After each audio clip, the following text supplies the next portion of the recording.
Reconvene the Educator Preparation Committee. Item 4C is an update on work related to the Child Development Permit. This is an information item. Phyllis Jacobson and Aaron Sullivan are presenting this item. Ms. Sullivan, will you begin, please? Yes, thank you. I apologize. I was relaxing in the front row while we were waiting to start, and I don't have my computer started. Shame on me.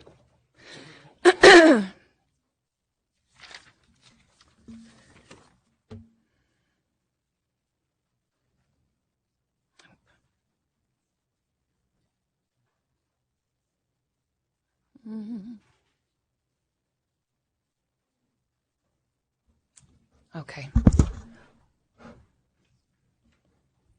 Thank you for your patience. At the October 2017 meeting, staff recommended that the Commission temporarily table adoption of changes to the Child Development Permit structure, given the overwhelming response from the field regarding cost of implementation, impacts on supply and demand, and lack of current infrastructure to support the changes. At the same time, staff recommended the work of updating and improving the preparation of California's ECE professionals might continue to move forward through completion of the work of developing a complete set of performance expectations for all levels of the permit and a set of program guidelines for preparers of the ECE professionals in California. Staff recommended in October a 6-step process for moving this work forward, which included soliciting broad-based feedback from across the stakeholder community and providing opportunities for interested programs to pilot the performance expectations and program guidelines for the purposes of providing additional feedback. The Commission indicated support of these recommendations and directed staff to return with a timeline for this work. That is what we are presenting to you this afternoon. Since the October meeting, staff has been working to identify an appropriate technical advisory group to provide expert guidance and assistance to a final draft of the performance expectations and program guidelines. Staff had discussed in nearly all of our previous agenda items the parallel work of a California group of early childhood professionals and stakeholders around the National Institute of Medicine's publication titled Transforming the Workforce for Children Ages Birth to 8. We will call this the TWB8 work group. This work group has been very supportive of development of program expectations and program guidelines for California practitioners and preparers of ECE education. This group, which is facilitated by the Glenn Price Group and funded by the Packard Foundation, has agreed to act as the technical advisory group for us and also to include a couple of additional representatives, including Dr. Deborah Stipek, who was the chair of the Commission's Child Development Permit Advisory Panel. The members of this technical advisory group and the many hats worn by each of these members are identified for you in Appendix A. This group, since the agenda item was drafted and posted, we have had a chance to have some additional conversations with these folks, and this group will have its first meeting on February 27th. On page 4C3 of your item, you will find staff's proposed timeline. You will see that the timeline takes us through summer of 2019. Staff feels this time frame represents what is needed for a reasonable and thoughtful development of this work, including feedback from the fullest range of stakeholders, time for deep analysis of that feedback, and the adjusting of any recommendations as needed before presenting them to the Commission for adoption. And I'm happy to take any questions you may have. Thank you. I do have a few comment cards. I'd like to invite members of the public, starting off with Nancy Hurlbut. If you can please state your name and affiliation, please.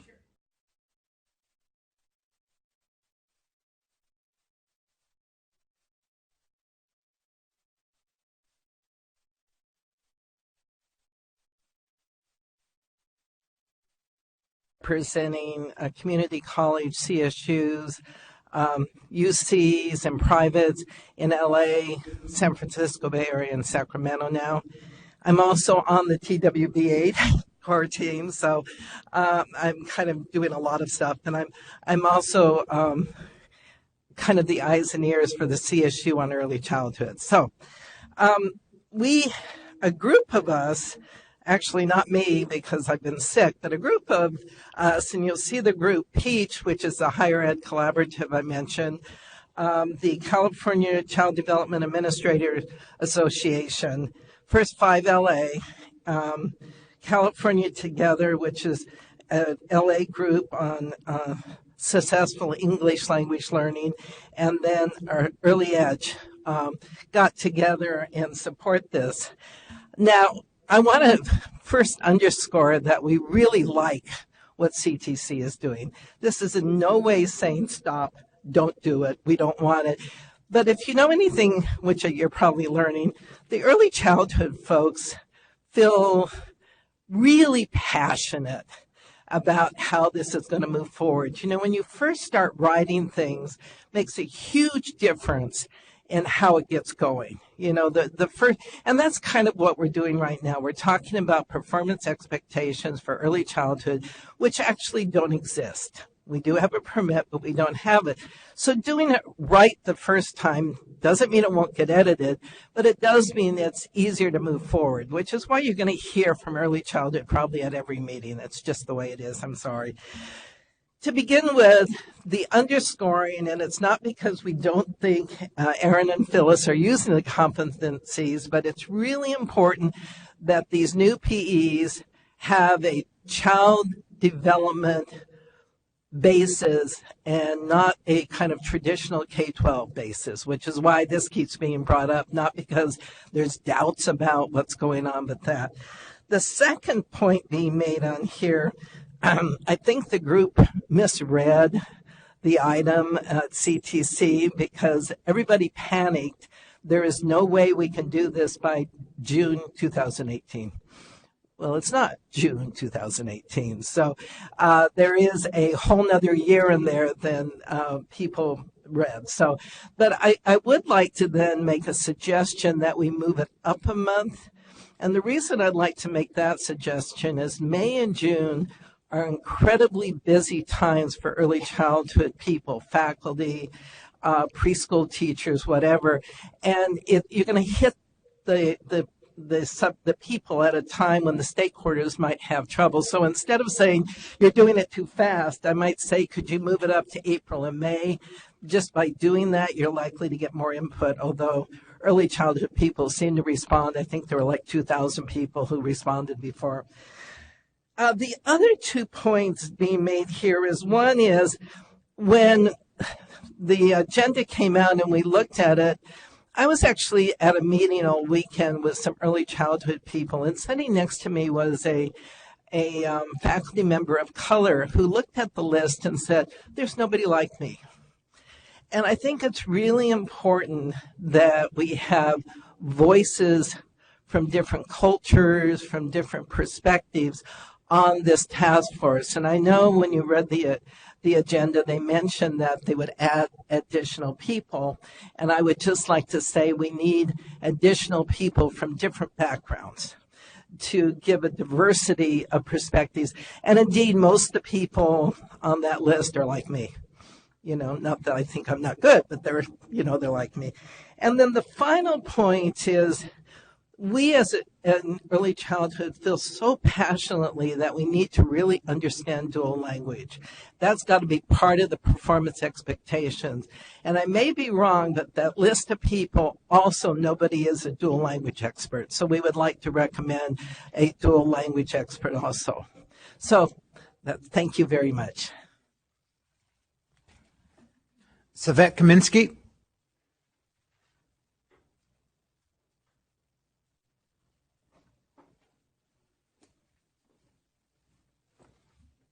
Good afternoon, Commissioners and Executive Director Sandy. My name is Saret Kaminsky, representing CSESA and the 58 County Superintendents. I want to thank the CTC staff for the update on the child development permit, and I also want to echo Ms. Hurlbutt's comments and recommend that the Commission add additional stakeholders from the field while pursuing the next steps on the Transforming the Workforce Birth Through 8 work group. The small technical advisory committee currently includes higher education stakeholders, but few members from the field. And we would like to offer up a representative that's active in our COPAD subcommittee, and that stands for the County Offices of Education Program Administrators of Child Development. A number of county offices of education work closely with local community colleges and universities to develop their child development curriculum. And several COEs even offer early education pathways in collaboration with community college. So COEs would provide a valuable voice to the group. Thank you for your consideration. Lynn Scott. He had to go teach. That concludes the comment cards. Commissioners, I open the floor for questions, comments.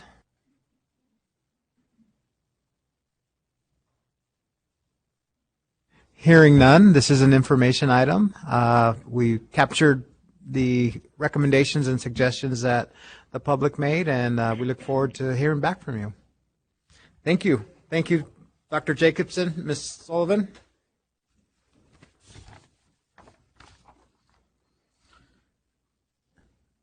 Item 4D. Next is, in this item, the next steps in the work related to career technical education. This item is being presented by Bob Locks and Jake Schuler. This is an information item. Mr. Locks, will you please begin? Thank you. Staff is bringing the issue of the lack of credentialed career technical education teachers back to the Commission for more discussion and to allow for stakeholders to provide additional input. While the number of CTE academies and programs have been increasing, it has been extremely difficult for schools to attract sufficient numbers of certificated CTE teachers. So programs have turned to the Commission to see what alternative methods of certifying CTE teachers could be developed. Based on the direction of the Commission at the June 2016 meeting, staff worked with the California Department of Education to assemble CTE stakeholders to collaboratively identify recommendations that could potentially increase the number of qualified and credentialed CTE teachers. Another issue has been raised regarding the requirements for individuals who teach in industry pathways where courses may or may not carry A to G credit for students. The Commission's policy regarding the appropriate credential for subject matter courses is that these courses be taught by single subject credential holders in these subjects, which means a CTE credential holder teaching a mathematics credit-bearing course who does not hold an authorization in mathematics would generally be considered misassigned, even if that course is offered in a CTE program. As a reminder during your discussion, we'd like to let you know that on page 3 there is a table that provides a summary of the preparation for both CTE and general education teachers. Also note that in the CTE column in the first cell, it talks about the 3,000 hours of work experience which each CTE teacher may have. Excuse me, each CTE teacher must have. Currently, a teacher holding a single subject education credential that would like to add a CTE credential is not required to complete the full CTE teacher preparation program to earn the CTE credential. The general ed teacher must only complete the CTE Foundations course. The remainder of the CTE prep program is waived for a teacher with a single subject credential because the feeling is that this teacher has completed preparation that is at least as rigorous as that required of CTE teachers. One of the big hurdles with single subject teachers looking for these type of CTE credentials has always been the 3,000 hours or 3 years of industry work experience required for the preliminary CTE credential. This experience has been broadened and made more flexible for candidates, but is still a challenge to many. As an example, single subject teacher thinking of becoming a CTE teacher may earn their 3,000 hours by 24 hours of post-secondary training in the appropriate field, would give them 1,000 hours, or 48 units of the same post-secondary training would give them 2,000 hours of industry experience. Having earned an advanced industry certificate may substitute for 1,000 hours of industry experience, and teaching in a general ed on a general ed credential for a year or more may also substitute for 1,000 hours of experience. Now, no matter how a candidate completes the 3,000 hours requirement, they must always have at least 1 year of actual field experience. This is to ensure that every CTE teacher will have a strong foundation in industry experience.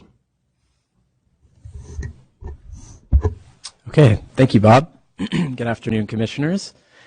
Bob just laid out the current options for an individual to earn a CTE credential. I'll be speaking to a number of proposals that have been developed in order to try and address the issues raised. So at the February 2017 Commission meeting, staff brought several proposals to the Commission that emerged from work with stakeholders in 2016 and 17. Those proposals included, number one, providing a way for CTE teachers to earn a single subject credential through a streamlined process. Number two, allowing a single subject teacher to begin teaching CTE courses on an externship credential. Number three, allowing community college CTE teachers to use their experience teaching at the community college level toward earning a CTE credential. And number four, encouraging current single subject credential programs to offer the CTE Foundations course to candidates. So these proposals were discussed, and some concerns were raised about each of the proposals at that Commission meeting in February. And the agenda item has more details on the concerns that were raised. So based on those discussions and concerns, staff has continued to meet with stakeholders on finding a path to move forward. So based on those meetings, an additional bridge option has been developed. This bridge option includes the development of a new CTE added authorization. This added authorization would allow a general education teacher with at least 500 hours of industry experience to teach only introductory or exploratory CTE courses, but would not allow them to teach a capstone or advanced CTE course. This individual would be required to complete 500 hours of additional industry experience within 2 or 3 years. During this time, they could continue to teach the introductory or exploratory courses. They could also continue to accrue the industry experience hours towards the 3,000 in order to work towards the preliminary CTE credential. If the individual does not accrue the sufficient industry hours for the full CTE credential, he or she could continue to teach on the added authorization. A teacher who wants to be able to teach all of the courses, so including the capstone or advanced courses, would need to earn the full CTE credential. So as Bob mentioned, industry experience is at the heart of CTE, and the differentiation in the courses that could be taught on the added authorization versus the full CTE credential could ensure that industry experience stays at the heart of CTE programs. The structure would ensure that those capstone or advanced courses within career academies are taught by instructors that have the full industry experience and also the connections that students need to come from those courses. So those are now 5 different bridge options, which we're presenting for your discussion today. In addition to those 5 options, there's 2 other policy considerations that were discussed that I want to identify. The first is the possibility of changing the initial CTE credential from a preliminary credential to an intern credential. For all other types of credentials that the Commission issues, so both teaching and services credentials, an individual earns a preliminary credential once he or she has completed the initial preparation program. For the designated subjects teaching credentials, so including CTE, an individual is given the preliminary credential based on the hours of industry experience without needing to complete an initial preparation program. The Commission may want to consider seeking legislation so that new CTE teachers serve on an intern credential rather than a preliminary credential while they complete initial preparation for the CTE preliminary credential. This change could create parity across credential types and lead to a more formalized mentoring and supervision for intern CTE teachers as they work toward earning the preliminary credential. The last issue identified is an examination of the 15 CTE industry sectors.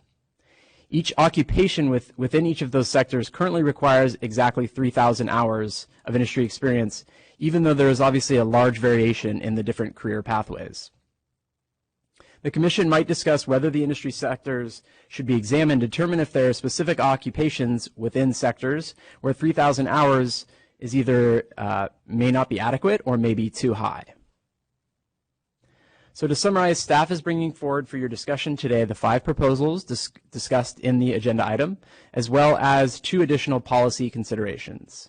Based on Commission discussion of short-term and long-term solution strategies, staff will develop a plan for next steps. Thank you. I'd like to invite Annie Johnston. If you can please state your name and 2 affiliations.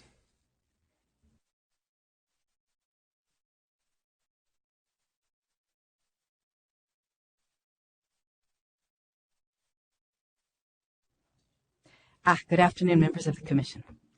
My name is Annie Johnston. I'm from the College and Career Academy Support Network at the Graduate School of Education at UC Berkeley. And I have been before this Commission in the past representing the Pathway Teacher Workforce Network. That was a group formed about 2 years ago of professionals building college and career pathways throughout the state.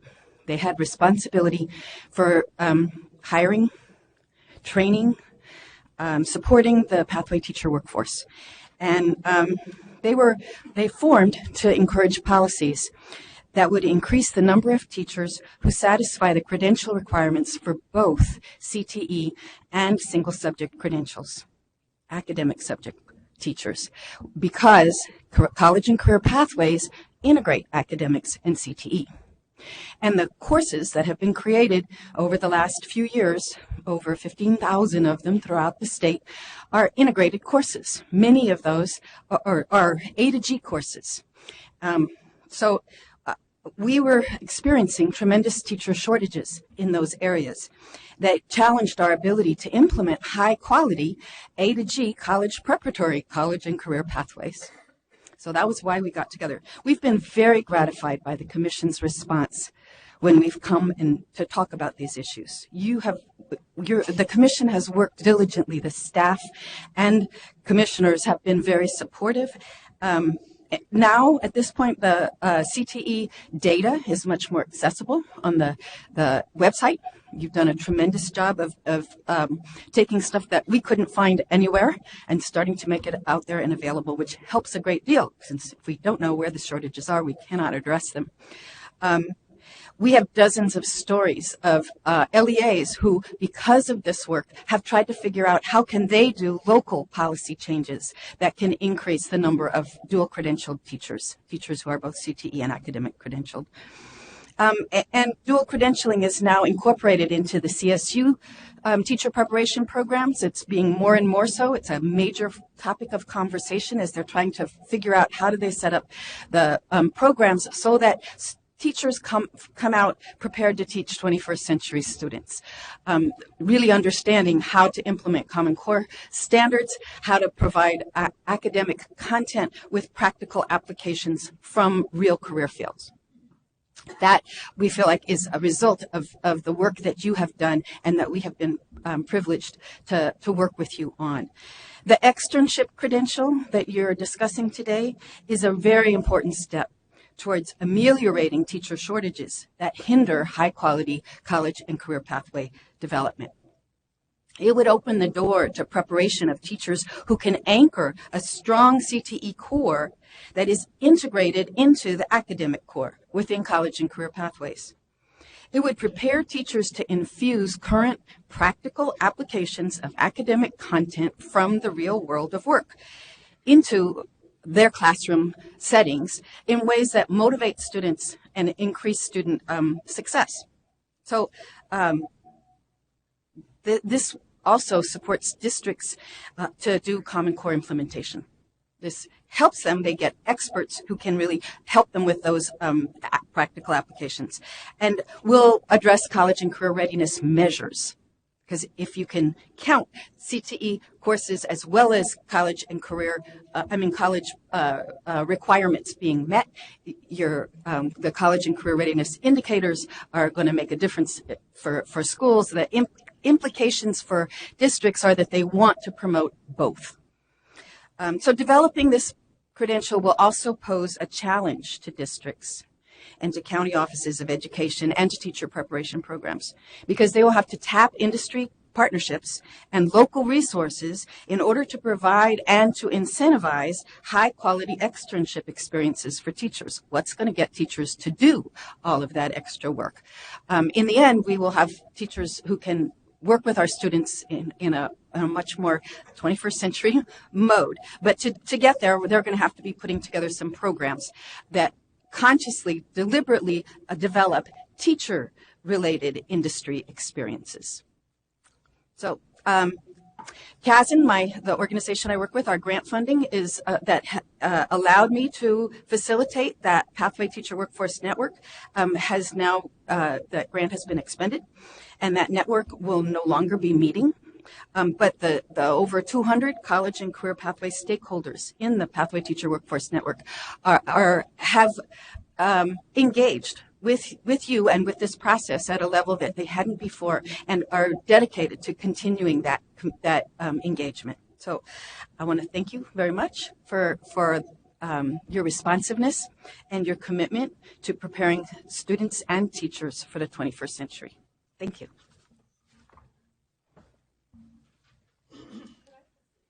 You may. Yeah. Ms. Johnston.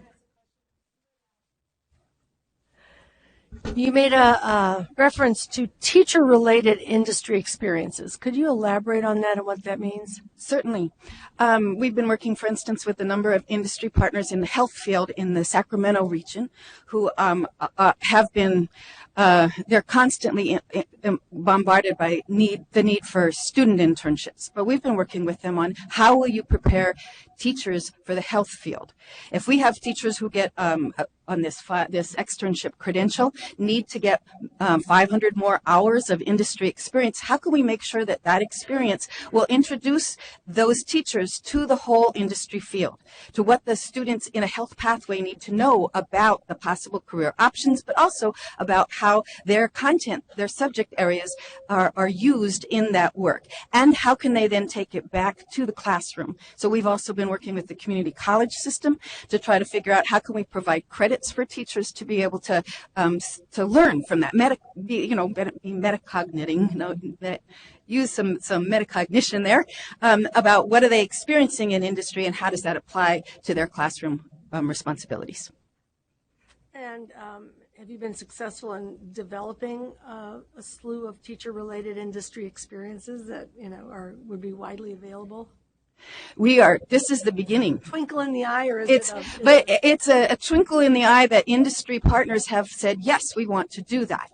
And districts and county offices are saying, yes, we want to start figuring that out. The governor's budget includes a piece that says there's resources for industry experts at the local LEA level. Maybe that could fit in. So people are looking at this, trying to figure out how do we set it up so that teachers really get the kinds of experiences that will help them improve their teaching.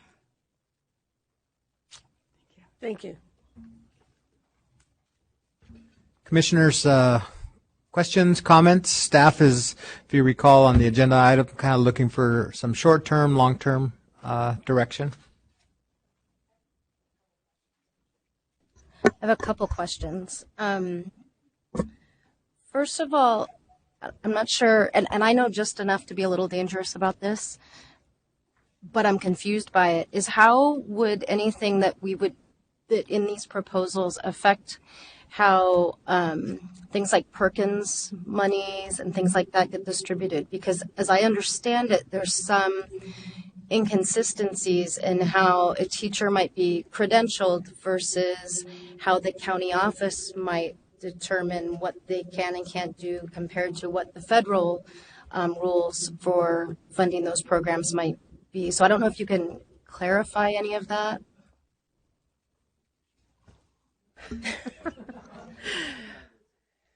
Well, no. Hey, I'm happy to take the first bite, but you're going to have to finish the apple down there, okay? So it's my understanding that the Perkins Act itself is nonspecific. It's the expectation is that programs are expected, that funding is expected to support programs that are career technical in their orientation. But it is not particularly descriptive of credentialing requirements. I think there's an expectation that credentials be appropriate for that work. And were you going to correct me on that? No. Okay, still okay. I was agreeing. Okay, that was an amen from the choir. So with regard to Perkins, the state has a statewide plan that they've adopted for implementing that. I think possibly Commissioner Zumot could speak more specifically about that if you'd like to. Well, even better yet, there she is in the flesh. Donna Wyatt can speak more specifically about that. They were. So while you're getting your mic turned on, I'll just finish what I think I know about this, and I stand ready to be corrected. But we have had, we authorize credential holders to do what they do. When they're employed to do what we authorize them to do, we consider them appropriately assigned. So that being one set of issues. The other set of issues has to do with what the Department of Education allows funding to reimburse districts for. And there are specific provisions, and Donna, maybe you can speak more to this, that the department is expressing to the field about who can teach what and get that course reimbursed with state or Perkins funding. And that's where we have some disconnect between what we authorize as a credential and what, when somebody is assigned to teach a course, whether or not that course is reimbursed, which creates, I believe, some disincentive at the local level about who you assign to what courses. It seems like an overly complex set of decision rules that is putting a squeeze on the supply line. And that's something that Donna and the staff and Michelle and others who were in the audience, we've been working on kind of trying to get a bigger idea about how to do this in a very coordinated, coherent way without stopping the flow of, actually what we'd like to do is create a flow of possibilities for people who have something to offer in a career technical space to offer it so our kids have access to these programs. I hope that answered. And maybe if I can narrow my question a little bit, maybe too, is so I think perhaps what you're saying and maybe what you'll address is that what we're doing here would help that situation, not make it a more complicated situation. Maybe, I don't know, maybe I'll just, is that the Good afternoon, Commissioners. Donna Wyatt, Division Director for the Career and College Transition Division at the CDE. To answer your question, and Executive Director Sandy is correct, it's not in the actual Federal Perkins Act that talks about credentialing. It doesn't get that detailed. But we at the CDE do say that for CTE funding under Perkins, we want you to have a CTE credential. And the primary reason for that is that the funds are used for equipment and materials for that CTE classroom. Well, if that teacher doesn't come from industry, if they don't have a CTE credential, then they're not going to know how to use that equipment that they're ordering. So, I mean, it's a basic. I think what these options do, and thank you to Bob and Jake, the summary, I think, really addressed what the conversation has been, is the idea that we're all on the same page. We want to increase access and opportunities for students to take career technical education courses, but we want to make sure that they're high quality career tech ed. That being said, I think the real question is, what is the importance of those industry hours? And the proposal that I think looks at the idea that a teacher would only be allowed to do introductory or exploratory, I think that addresses that, and it leaves the capstone class to those teachers that are coming in with extensive years of industry experience to teach that capstone class that hopefully has an industry credential to it or has a dual enrollment. So I don't know if that answers the question, but currently, yes, right now we do require a CTE credential for Perkins funding for those teachers. is there a county office component in making that determination too, or is it just a CTE credentials good? And I guess because I've heard different things from the field, like questions about that I can't answer, and so I'm just trying to clarify. Is there a county office role in any of that, in distributing the funds, or? No, not in general. No, it's a standard rule that for Perkins funding, the teacher has to be credentialed. So we are looking currently at our list of non-allowables, and we're going to be making some adjustments on those because I do believe that we're overly restrictive as to how districts and LEAs can use their Perkins funds. But I think at the core, we want a highly qualified teacher, and that right now means a CTE credential. Can I, while you're still here, Mr. Chairman? Okay. So these options have been before the commission before, with the new option of this externship possibility for single subject teachers who would teach foundational or introductory or exploratory courses. I'm wondering if these options would make the teacher and the course that they're teaching eligible to receive Perkins funding or state funding based on the rules that you have. Or would these folks be excluded if they don't hold the full CTE credential? I think that's something we're going to have to look at. That will be part of that conversation around the Perkins. I mean, we have a state revision that's coming up April 23rd that we have to submit to the feds.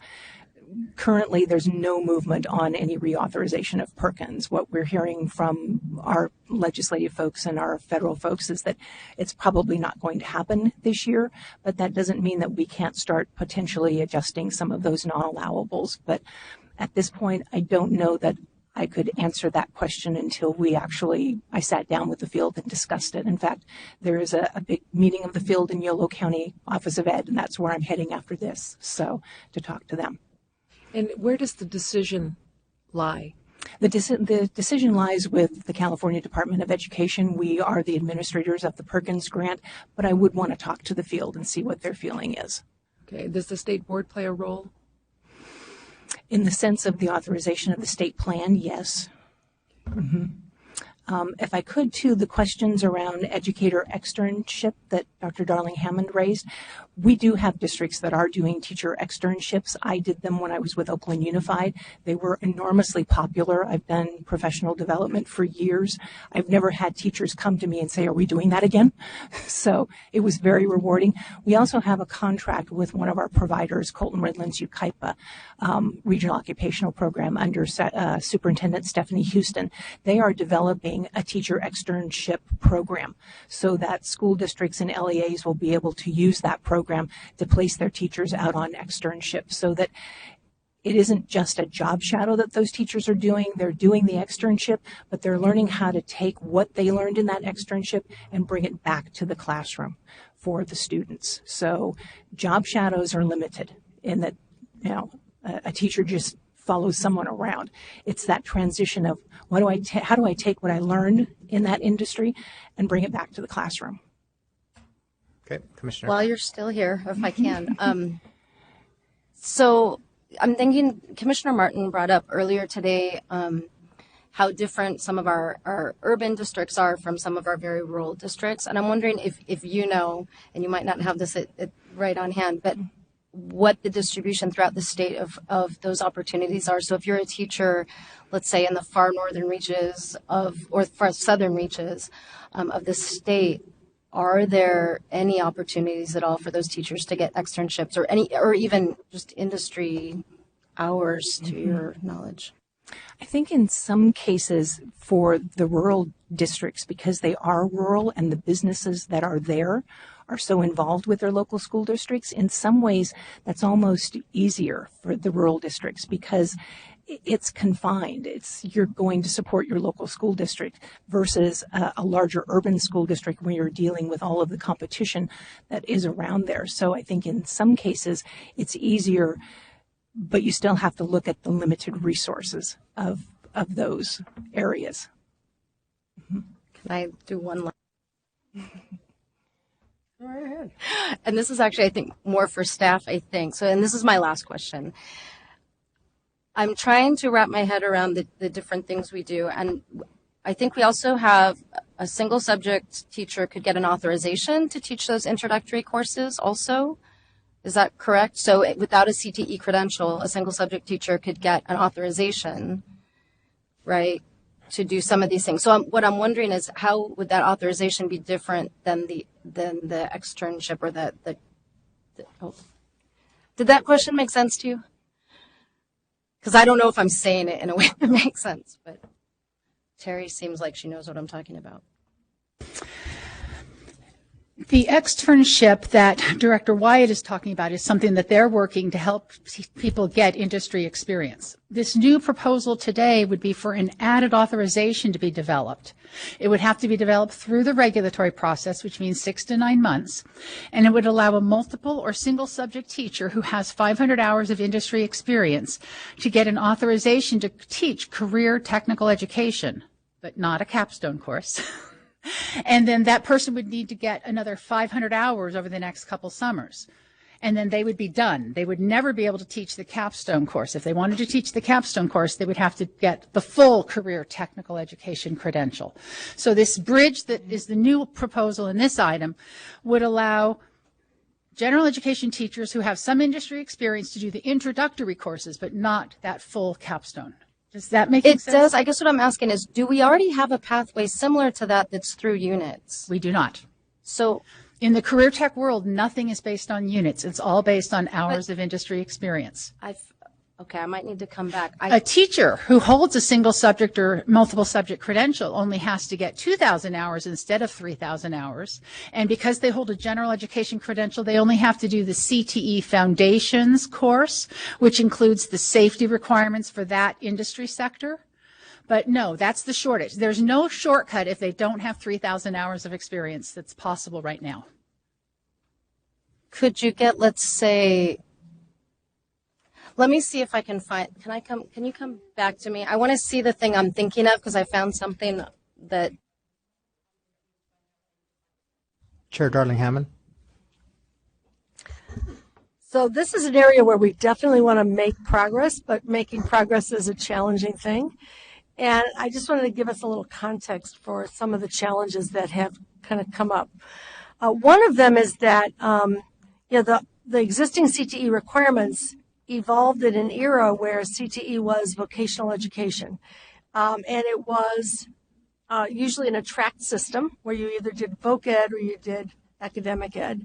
And voc ed was often staffed by people who would have done welding or carpentry or something like that in an industry or manufacturing context. The economic base has shifted dramatically. A lot of those jobs are no longer around. A lot of the new academies, of course, we've got lots of career pathways because they've been funded many of them are college and career. So as was stated earlier, they're A through G plus applied subjects. So there may be an aviation academy where you're offering astrophysics courses and all kinds of things like that, and engineering. In the manufacturing fields, a lot of what people do now is computer science rather than actually physical assembly, because the robots are doing the physical assembly and the workers are doing the robotics management, so to speak. In these career academies, a lot of the problem is finding STEM teachers, science, technology, engineering, mathematics teachers for these careers of the future that we want to be able to staff rather than the careers of the past. And we find ourselves in a situation where if you can only offer a course that's funded when it's offered by somebody who has 3,000 hours of industry experience, but you also have shortages of science, technology, and math teachers who need to teach many of these computer science and technology and math courses, asking them to go out and get basically, if you did the 3,000 hours in summer snatches, it would be 10 years, at 7 weeks each summer, getting enough hours in industry to be able to get a CTE license, even though what you're doing in the classroom may not be highly related to what you would be doing in the industry hours. David Simmons brought us an example earlier of how he could hire somebody who's been the school district bus driver in the transportation industry for the last 10 years to teach the astrophysics class, but he couldn't hire the physics teacher. But the bus driver had 3,000 hours of industry sector experience, and the physics teacher did not. So that's the dilemma that we're kind of working through, that these academies are experiencing. And in the CTE, framework for the whole state, the question is, how do we get to a place where we can actually staff classrooms for the careers of the future and the present, not the jobs of the past? And how can we structure what would be a good way of understanding the competencies that a person coming from industry needs to have to do a good job, and the person coming through a single subject or other, academic credential needs to have, so that they can end up working together. So one of the reasons we've got all this plethora of different ways of thinking about it is that, the dilemma is that we actually now have to have ways for people to come in from an academic background, as well as having ways for people to come in from an industry background. And at the end of the day, the industry experience can't be the 10 years of bus driving to teach astrophysics. It actually has to be related to the courses that you're going to teach. And the idea that you have 3,000 hours of industry sector experience in these broad industry parameters was easier to negotiate and figure out how to do when it was clear that, the school had a carpentry program and a welding program and so on, and those kids were not going to be going to college, and you weren't trying to blend academics and vocational. So just to give that context, we're going to have to struggle with this. I think we can make some steps right now to ease some of the pathway for some people, but we have to come back to this issue and continue to work through what's going to be a vision, for how we actually handle this in the future. One of the other challenges is if you get a person who's a computer scientist, which you need for like lots of industry fields now. I mean, every one of the 10 sectors, a lot of the jobs require computer skills.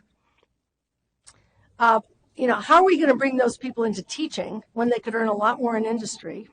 Or if we have a teacher, say you got to go out 10 summers in a row to get your industry experience and expect them to come back to school if they do get, an industry experience, or give up all their summers for many years running in order to keep those skills in the funded CTE pathway. So I've articulated before my concern that the 3,000 hours is, a huge barrier that may not be related to the competencies that we actually need people to have. I spoke to the person who chairs the Linked Learning Alliance, which is one of the sponsors of many of the academies. He said, why don't we figure out a way to actually do credentialing on a competency-based system rather than a number of hours system? Now, that would take a lot of invention that we haven't. Yeah, I mean, that would be like a very big bridge. But his point was the right point, which is that we've got to, at some point, not necessarily that we will end up doing that. That would be a hard thing to do, and maybe we can't figure out how to do it.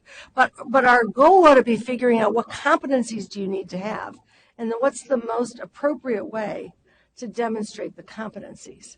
And I think it's going to require ultimately, it's going to require a different system than the way we've approached it in the past. In the near term, we may be able to make some headway with some of these ideas to ease the transition for people to come from, from academic into CTE and from industry into CTE. And it may be that we end up, and we are beginning to evolve, two different pathways. What do you do if you're coming in this way? And what do you do if you're coming in that way? But I would just urge us to think about what we're doing now, if we make some steps in this direction, as a temporary measure, because I don't think we've had the opportunity to really think about what it would take to ensure that the courses that we want to offer and the programs that we want to offer are done in a way that, in fact, in either pathway, illustrates the competencies that people need to have. With that in mind, I'll just sort of speak in partial favor of a couple of these options, in temporary favor of a couple of these. I do think that the first proposal, I'm on page 4D5, for CTE teachers to earn a single subject teaching credential. 1B, I think, which is the intern option, begins to get at the question of competencies that are necessary in a better way than what we currently have. And it draws on our current experience with how to construct intern programs that ensure that candidates can learn the range of things they need to learn to be effective with kids. So I think that's a productive way to approach it. I think, the single subject teachers who may have externship credentials, can make sense. I still worry about the number of hours of experience that have to be secured every year. And I worry that in the 6 summers of industry experience that a teacher would need might be more than we could expect them to sustain and stay in teaching. I mean, imagine if you had to look at your next 6 summers and you had to think about the fact that you will not be going on vacation. You'll not spend time with your family or, take the PD that other teachers are getting in your content area. But you'll get some kind of a job in industry, which we find sometimes you get these wonderful experiences like the teaching related experiences that Ms. Johnson talked about and that Donna just talked about. Sometimes teachers end up just doing something in an industry because they just have to, and it's not particularly related to what they need to learn, will be able to use, but they're just doing it to get the credential. If they get a good job in industry, they're going to get paid more, likely, in these STEM fields than they were being paid in teaching. And if they're really good at it, they're going to get an offer. So, how can we sustain that as a way to staff our classrooms? I think it's a reasonable proposal for the short term, but I don't think it's a reasonable proposal to solve the ultimate problem. So we can take some temporary steps in that regard. I think with respect to number 3, the community college CTE teachers, perhaps thinking competency-wise, maybe we need a TPA. If you want to, come in, the question is, does a community college teacher know enough about how to take responsibility for student learning for the diverse students who are in high schools to do a good job? And sometimes the answer is yes, but sometimes it's not. So again, I would urge us to think about a competency-based approach to that. And I think it's great to have single subject teacher preparation programs that include preparation for CTE. Again, if we can do that in a way that the experience in industry and the experience in the academy are reasonable and allow them to do the job. So I will leave the additional bridge. God, there's so many of these. I know why Bonnie was looking for, where was that thing that I said? That's good. 500 hours to start. You can start as a single subject with 500 hours and earn 500 more and be authorized to teach intro and exploratory courses. Yeah, I think it's a reason. It's a better step than what we currently require. Knowing a lot of the academy programs, because I've done a lot of research on the linked learning academies, I don't see why you'd be prohibited if you are a good astrophysics teacher in the aviation academy from being engaged in the capstone project. I think it still has a barrier that is probably unnecessary. But again, is it better than where we are now? Yes, it's a modest step in the right direction. Commissioners, I want to take a quick pause. I failed to allow Miss Annie Johnston to speak on behalf of her other affiliate, which is the California Community College Chancellor's Office. And Director Wyatt, please, if you can just stay, just in case something else comes.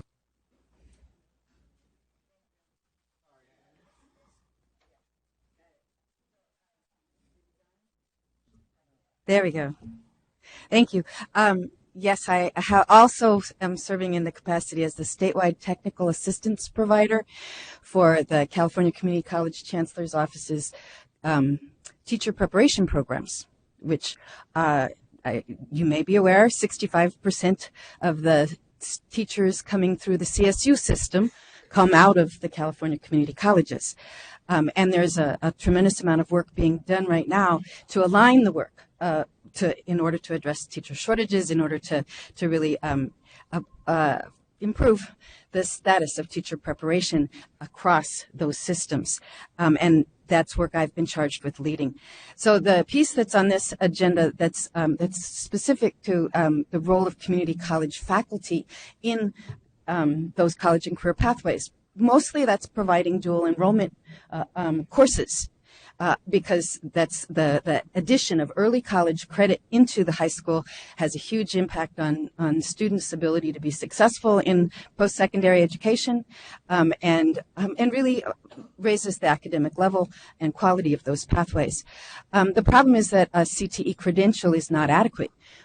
In fact, as was mentioned before, in order to teach an integrated academic CTE course, you need both a single subject credential and a CTE credential. This is the challenge that's really facing our field, and it applies to community college faculty who may go through with getting a CTE credential, especially if we could acknowledge their expertise in teaching and try to do some of the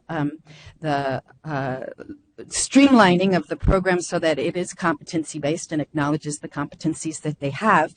But to get them to go back and get a single subject credential in order to teach administration of justice constitutional law as the capstone class for the law pathway and get them started in their law professions, to get them to go get a single subject social science credential is unrealistic.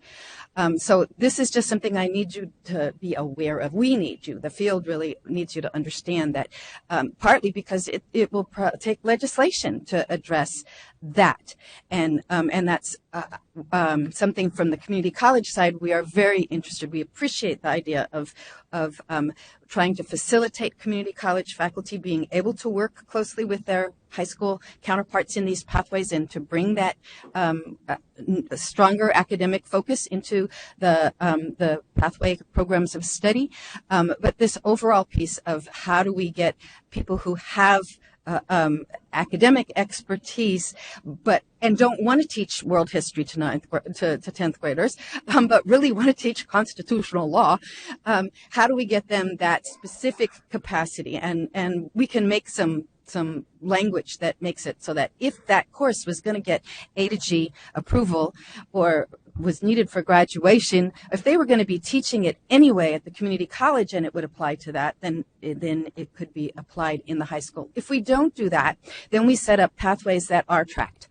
Then we set up pathways where you don't have the students being able to graduate if they get their college level course, and let's say they're not college ready for college ready material, you can't get them high school credit for that course. They can't, even if they got what would have been a C level of credit in the high school, in the college credit, they will lose out and they will end up not being able to graduate because they don't pass the college level of that course. And so we would set students up for failure. So that's an issue that's really heavy on our plate as we try to implement dual enrollment, and we've really run up against it in the field. Thank you, Ms. Johnson. Commissioners, Terry? I wanted to give you a little more context. Earlier, when I was up here for the special ed item, I mentioned that special education is actually almost missing from the education code. There's very little education code language about it. That is not the case with designated subjects. Designated subjects is thoroughly in the education code. So the fact that it's called a preliminary credential is in the ed code. The fact that it's a 3-year credential, the 3,000 hours, all of that is in the ed code. So we want to think about that. And then something Roxanne Purdue also reminded me to share with you is through regulations, we have defined 5 of our single subject credentials to also be career tech credentials. If you get a credential in agriculture, business, home economics, health, or ITE, industrial and technology education, those are single subject credentials, but it is also counts as a career technical education credential. So as I was listening here today to this, you know we're going to be developing theater and dance credentials in the next year or so. Well, it might make some sense as we work with the field to figure out, could that theater and that new dance credential both also be career tech credentials in the entertainment arts section, and therefore we would not have that problem with theater and dance teachers. And so through regulations, we have been able to define 5 of the single subject credentials as also career tech. All of those 5 credentials require 3,000 hours of industry experience? No, they do not, because they're single subject credentials. Commissioner Grinnell-Shire? Commissioner Hein? Just wanted to make a comment on the number 3, the allowing community college CTE teachers to teach in public schools. Something that we should keep in mind in regards to that is that there is not reciprocity with high school teachers to do the same. So they would not, it would create, and I've talked to many CTE teachers about this, it would create a huge divide where the CTE teachers who are in the high schools right now do not have the ability to go up to teach at the community college level. So to allow community college teachers to come down and teach at the high school level, it does a lot of negative things for those teachers. So that's a conversation that I think needs to happen between community colleges and high school teachers, and whoever wants to orchestrate that can do that. But I think it would be irresponsible of us to push forward for number 3 without having that serious conversation with the CTE teachers that are already in the field at high school level. Executive Director Sandy? So with regard to that, I can really appreciate that point. While Sarah Solara and I were down meeting with the CTEA State Council, Credentials Committee, Special Ed Committee, we also met with their Career Technical Education Committee and had a fantastic hour-long conversation with them about what kind of flexibility seems to make sense. Because I think what we're looking for are flexible, equitable options to staff these classrooms so that our kids have access to these programs, right? That's really what we all want, is for kids to have access, especially as the governor and the legislature are interested in investing in growth there. We can't be the bottleneck. The reason why we can't get these programs done is because we can't figure out a way to credential. That's crazy. We can figure out a way to credential, and we really must do it. And I just really want to appreciate how thoughtful the CTE committee was at CTA. Some of the things that they asked me, for instance, they asked, have we looked across the 15 industry sectors at whether 3,000 hours is necessary in each one of these? Is it a one-size-fits-all? And is 3,000 hours that enables you to teach astrophysics equivalent roughly to the 3,000 hours necessary to work in the arts and entertainment sector? I mean, there are some differences in these sectors that are profound and should have an impact on how we credential. Now, we used to offer how many? 175 distinct credentials. That probably is not the solution strategy we're after. But having some flexibility to maximize student access to career tech is really, I think, is the goal that should keep us working on this really complex problem. So this is an information item for you, commissioners. I think it was really important for us to put these in front of you again to gauge your interest in seeing anything more about any of these or pushing any of them off the table. I haven't heard anything pushed off the table yet. Each one of the options here has some mitigating factors that I'm hearing you'd like us to continue to work on. And I appreciate, Chair Darlene Hammond, you framed these as supportable in a short-term way, but you've been persistent in calling for all of us to come up with a bigger idea about how to do this in a more comprehensive way. And I think we'd really like to work with the department on this and with the field on this to come up with that longer-term strategy. So, and with the idea of how do we evaluate the competencies? And how do we evaluate? Could we look at a competency way of doing it, right? Yeah. Artificial barriers. Yep. Commissioner Barnes and then Commissioner Redmond. Just a couple comments. I agree with everything that everyone has said. And then Commissioner Hines, you think, she made me think of something that we were talking about the community college. As a school counselor, we're trying to work on concurrent enrollment, not just in CTE, but in all subjects. And the very thing she's talking about is an issue. And this is a different conversation probably for a different group. But on the flip side, we're having some problems with the community college, again, because we have teachers who are qualified to teach, but they don't have a master's in the area. They have a master's in education. So we have English teachers, science teachers, history teachers, but we have a roadblock to concurrent. Flip side for the CTE as well, they have some great CTE teachers that we don't have anybody with that expertise, but it's a wait, you're taking our jobs kind of thing. So it's kind of like, I know that's really not in our purview, but there are some bigger outlying issues when it comes to concurrent. And then I do agree with the 3,000 hours. I mean, we try to have an administration of justice kind of pathway a few years back, and we had a retired police lieutenant who was willing to come teach the course. And then he finally said, I am not going back and doing all this other stuff I have to do. And so we had him for a year. He was awesome. And then we got somebody in there who didn't have his life experience, and it died. So there is a need to somehow figure this out and do what's best for the students. However, you know, from the high school teacher's standpoint, they're looking at, wait a minute, you know, I don't want to have somebody else coming in and taking my job if I can't go the other way. So just some thoughts I had. Commissioner Redmond. Hi. You appreciate all the comments on this. I think this is very important. You brought up the issue of students who may not be interested in going to college. That may not be the goal. They're interested in graduating from high school and getting a job, and about what we can do to support them while they're in high school or in K-12 education around that. And the idea that we don't want to undermine that because they can't pass college level either courses or exams. And so I've known a lot of young people from the time when I was a young person through now who used to have that. When I was young, that was a real legitimate option in school, and a lot of my peers actually were able to have successful careers because of what they learned in high school, and they were not at all interested in college, including my brother.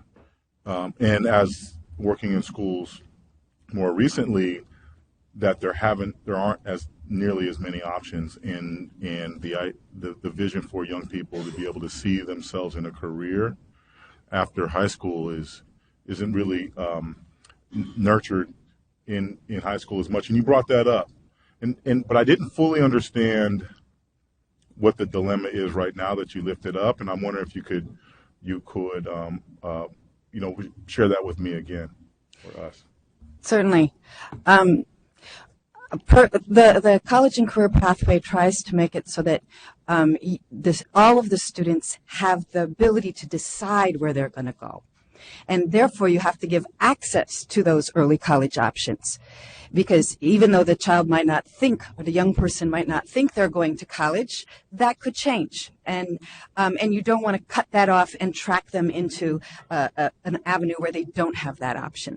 At the same time, if you put all of those students, many of whom are not college ready, into a college level class, and you don't provide the ability, you don't embed it in the high school program of study and have it also be able to get them high school credits, then when they fail the college level class, they also lose the ability to meet that requirement that class met. So that class might have met the government requirement for graduating from high school.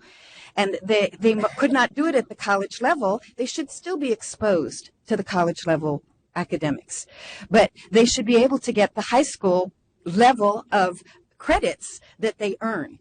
And so to do that, you have to have somebody who, at this point, is a single subject social studies teacher, as well as somebody, if it's a CTE class, who has a CTE credential. And if it's got college credit, then they have to also be a college faculty.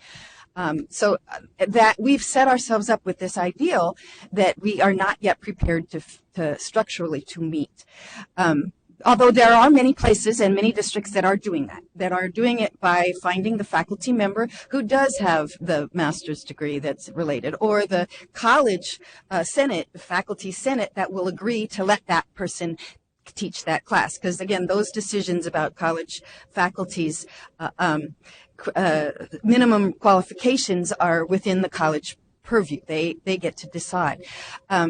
So those are the ideal that we're trying to set up, is to have at least some of those CTE courses meet the A to G requirements. Some of those dual enrollment courses meet it, because we need the college and career pathway program that all of those students are going to be in to set students up for where they could go, not for where we think they might, or where they think they might now be deciding to go or something, but to make it possible for all of them to take that choice.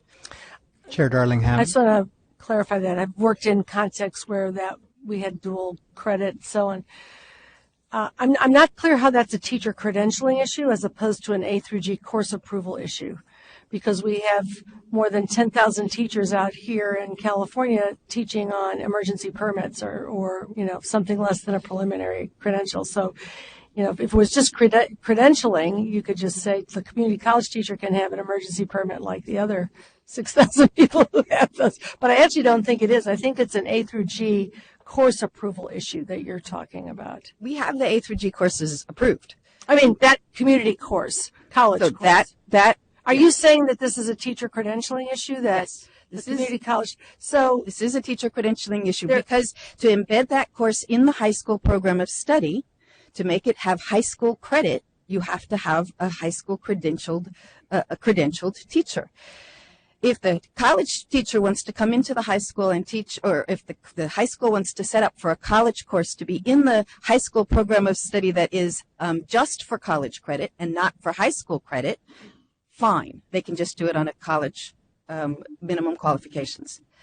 And then you have on your transcript that you have earned you've taken a college course in high school. And you can add to it. But if you're going to embed it into a high school course, which is longer, has more time, more room for supports for the students who are not going to necessarily be prepared for college level work, and for where you can drop the student when they are clearly going to fail this course so that they're still in a high school course and they're still getting high school credit, you have to have a credentialed high school teacher. Yeah, we could talk more about this offline, but there are lots of ways to handle that credentialing issue. There are all those other issues you just described, which are also part of the nature of the course and the approval of the course in the high school. Commissioner Grinnell-Shire.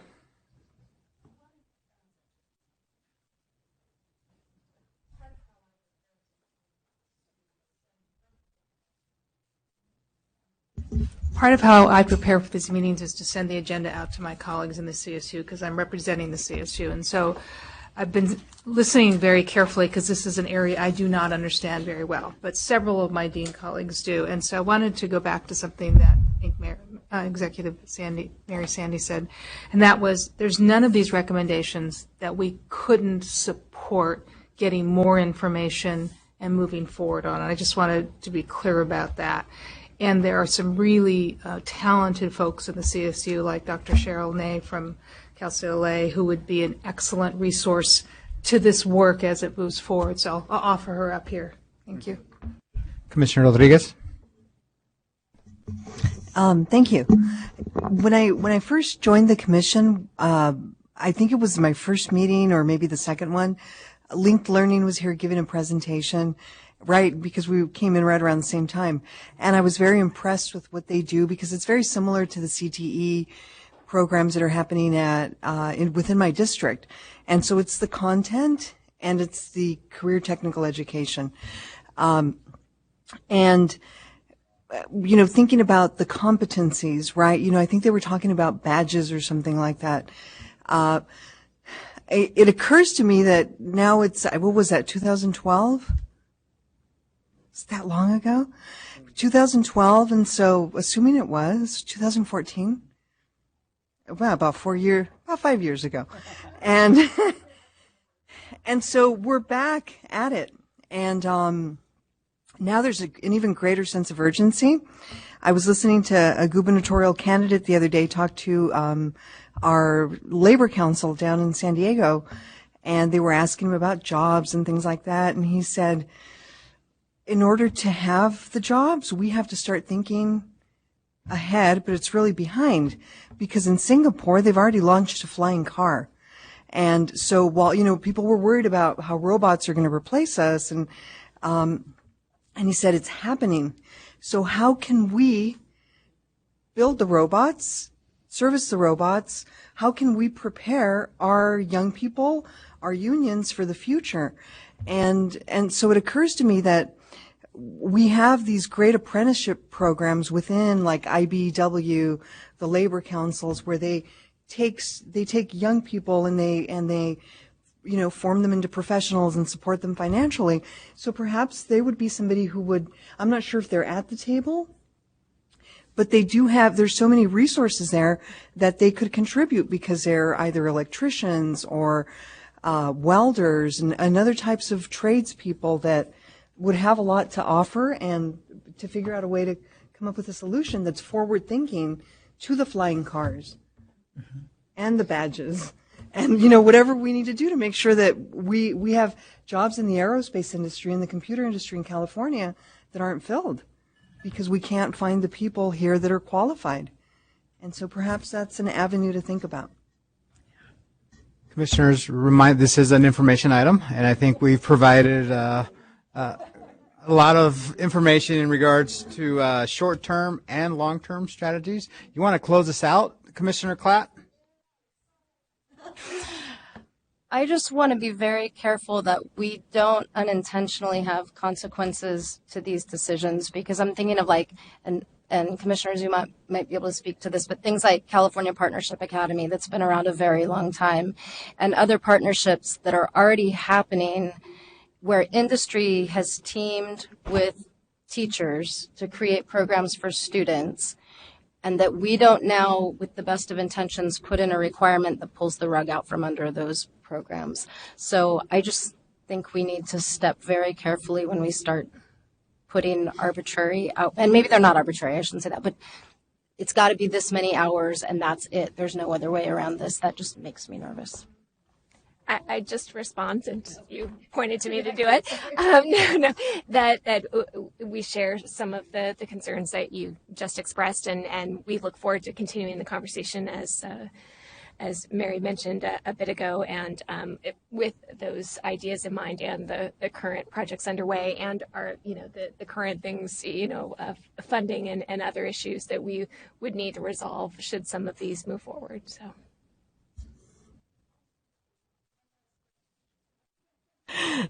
Yeah, I just want to ask Commissioner Zuma, is it possible to imagine, given that these new models of career tech education are integrating professionals from many different vantage points to create a broader program, is it possible to think about the funding structure at CDE as funding program models that meet certain standards, rather than only funding courses that are taught by a teacher who has a particular set of hours